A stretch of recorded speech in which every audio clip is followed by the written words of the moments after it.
until the captain turns off the fasten seatbelt sign.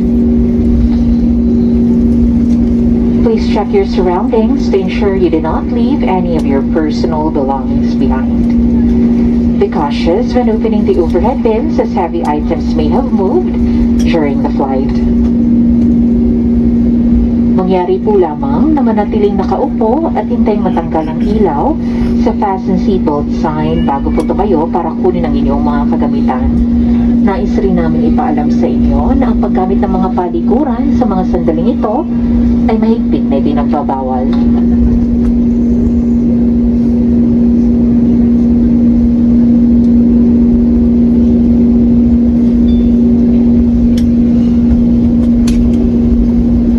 On behalf of your entire Cebu Pacific team, headed by our flight deck crew, Captain Jen Sarosa and First Officer Don Bonsai, together with your cabin crew,